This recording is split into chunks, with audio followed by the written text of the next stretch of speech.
नमस्ते दोस्तों, आज मैं एक सोहर सुनाने जा रही हूँ। पसंद आए तो लाइक करना, सब्सक्राइब करना, शेयर करना।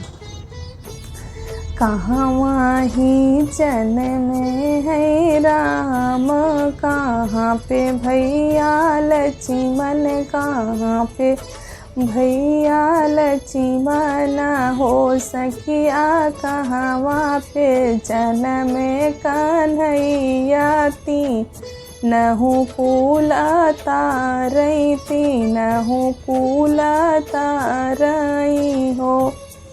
अयोध्या में जन्म है रामा, वहीं पे भैया लक्ष्मण, वहीं पे भैया लक्ष्मण हो सखिया, गोकुला में जन्म कन्हैया, तीनहु कुल तारई, तीनहु कुल तारई हो।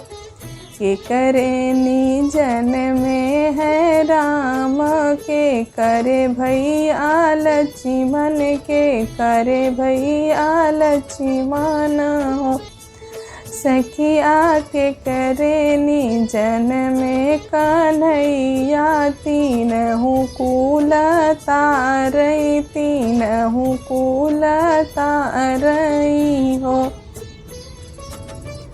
कौशल्या के जन्म है राम, सुमित्रा भैया लक्ष्मण, सुमित्रा भैया लक्ष्मण हो सखिया, देवकी के जन्म कन्हैया, तीनहु कुल तारई, तीनहु कुल तारई हो।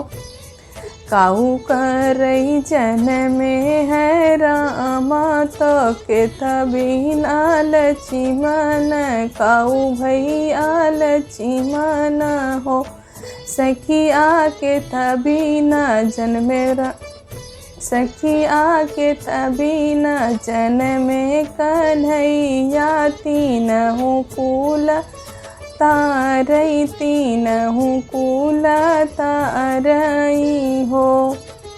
रावण मारई जन्म है राम, मेघनाद मारई लक्ष्मण, मेघनाद भैया लक्ष्मण हो सखिया, कंसा मारई जन्म कन्हैया, तीनहु कुल तारई, तीनहु कुल तारई हो सखिया, कंसा मारई जन्म कन्हैया, तीनहु कुल तारई हो।